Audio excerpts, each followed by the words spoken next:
বন্ধুত্বের যেখানে সম্পর্ক সেখানে যোগাযোগটা রক্ষা করতে হয় এবং আপনারা আপনাদের পেশাগত কারণে আমাকে যোগাযোগ করার চেষ্টা করেছেন এবং আমিও চেষ্টা করেছি এবং আমার কিছু সীমাবদ্ধতা ছিল, এই সীমাবদ্ধতা সত্ত্বেও আমি চেষ্টা করেছি আপনাদের যতটুকু সম্ভব সহায়তা করতে। আপনারা জানেন যে আমাদের নির্বাচন ব্যবস্থাটা ভেঙে পড়েছে। আমাদের ব্যাপক কারচুপি, জালিয়াতি এবং অনেক রকম অসঙ্গতি। আমাদের রাজনৈতিক অঙ্গনও বড় ওই যে বিশৃঙ্খল অবস্থায়, ওই যে নরম করে বলতে গেলে রাজনৈতিক দুর্বৃত্তায়ন আমাদের একটা বিরাট সমস্যা। তো এগুলো থেকে যদি উত্তরণ করাতে হয় তাহলে কতগুলো গভীর সংস্কার দরকার, কতগুলো গুরুত্বপূর্ণ সংস্কার দরকার এবং আপনারাই অনেকগুলো প্রস্তাব করেছেন। তো আমরা যেটা করার চেষ্টা করেছি মোটা দাগে সেটা হলো আমরা আমাদের নির্বাচনী অঙ্গনকে দুর্বৃত্তমুক্ত পরিচ্ছন্ন করার চেষ্টা করেছি। আমরা সুস্পষ্টভাবে অনেকগুলো প্রস্তাব করেছি, যেমন আমি একটু খুলি আমার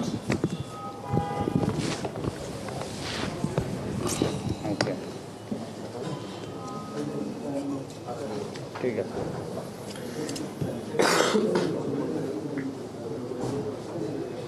যেমন আমরা যারা গুরুতর মানবতা বিরোধী অপরাধ করেছে, ফেরারি আসামি, যারা আমাদের নির্বাচনী ব্যবস্থাকে ভেঙে ফেলার ব্যাপারে বড় ভয়াবহ ভূমিকা পালন করেছে, তারা যেন নির্বাচনী অঙ্গন থেকে বিতাড়িত হয়, এটা আমরা চেষ্টা করেছি। আমরা চেষ্টা করেছি বিচারের আদালতে বা আন্তর্জাতিক অপরাধ আদালতে অপরাধী সাব্যস্ত হলে তারা যেন নির্বাচনে অংশগ্রহণ করতে না পারে, ফেরারি আসামিরা যেন নির্বাচনে অংশগ্রহণ করতে না পারে, এবং মনোনয়ন জমা দেওয়ার সময় যেন প্রার্থীরা যারা আমাদের কারাগারে অন্তরীণ আছে তারা ছাড়া আর যারা যে অন্যরা সশরীরে উপস্থিত হয়ে যেন মনোনয়নপত্র জমা দেয়।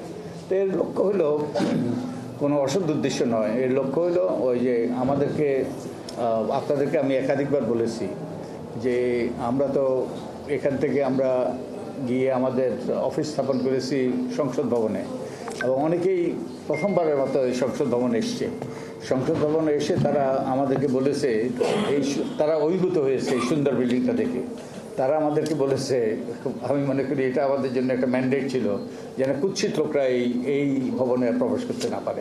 তো আমরা কাউকে জোর করে কিংবা অযাচিতভাবে অন্যায়ভাবে আমরা কাউকে থেকে দূরে রাখার চেষ্টা করছি না। যারা অপরাধ করেছে, অপরাধ করে শাস্তি পেয়েছে কিংবা অপরাধের প্রাথমিকভাবে তাদের বিরুদ্ধে প্রমাণ পাওয়া গিয়েছে, তাদেরকে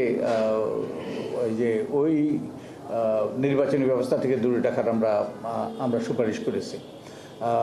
এবং আপনারা একটু গভীরভাবে চিন্তা করলে বুঝবেন যে যেই সকল ব্যক্তিরা গুরুতর মানবাধিকার লঙ্ঘন করেছে, খুন করেছে, গুম করেছে, তারপরে বিভিন্নভাবে এই যে বিচার বহির্ভূত হত্যার সাথে বিভিন্নভাবে এই সকল অপকর্মের সাথে যুক্ত ছিল, তাদেরকে আমাদের ওই সুন্দর বিল্ডিংটাতে সেই আমাদের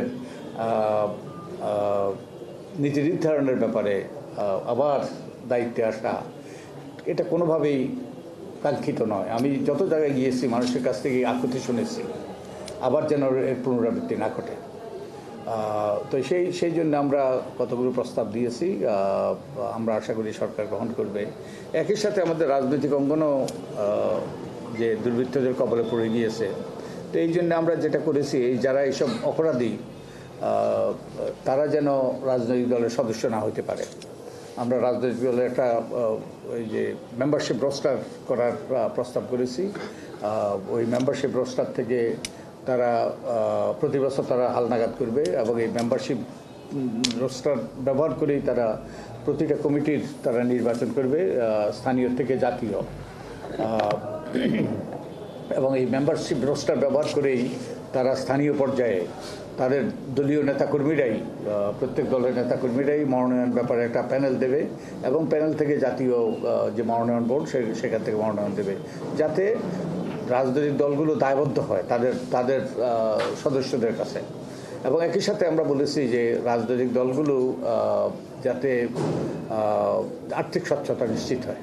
আপনারা জানেন যে আমি একটা মামলা করেছিলাম এই নির্বাচন কমিশনের বিরুদ্ধে, তথ্য কমিশনের বিরুদ্ধে, যে রাজনৈতিক দলের হিসাব নিকাশ পাওয়ার ব্যাপারে। এটা বহু হয়রানির পর শেষ পর্যন্ত আমি আদালতে গিয়েছি এবং একটা যুগান্তকারী রায় দিয়েছে কিন্তু আদালত, যে কোনো তথ্য এই সকল কর্তৃপক্ষ, ওই যে তথ্য অধিকার আইনি কর্তৃপক্ষ, যেমন নির্বাচন কমিশনের একটা কর্তৃপক্ষ, যে সকল তথ্য তাদের কাছে সবগুলো পাবলিক ইনফরমেশন, এগুলো সাবজেক্ট টু ডিসক্লোজার, তারা এগুলো প্রকাশ করতে বাধ্য।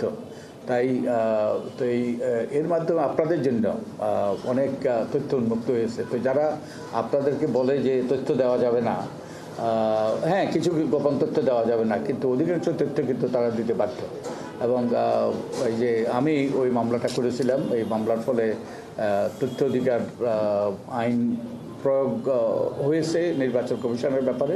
এবং আপনারা জানেন কিনা জানি না, হয়তো কেউ জানেন, এই যে আমরা 2018 যে উদ্ঘাটন করেছিলাম, আমরাই উদ্ঘাটন করেছিলাম 213টা সেন্টারে শতভাগ ভোট, তারপরে শূন্য ভোট, তারপরে বিএনপি বোধহয় 1100 কত সেন্টারে শূন্য ভোট পেয়েছে। এগুলো কিন্তু এই তথ্য অধিকার আইন ব্যবহার করেই কিন্তু বহু কষ্ট করে পেয়েছি। আদালত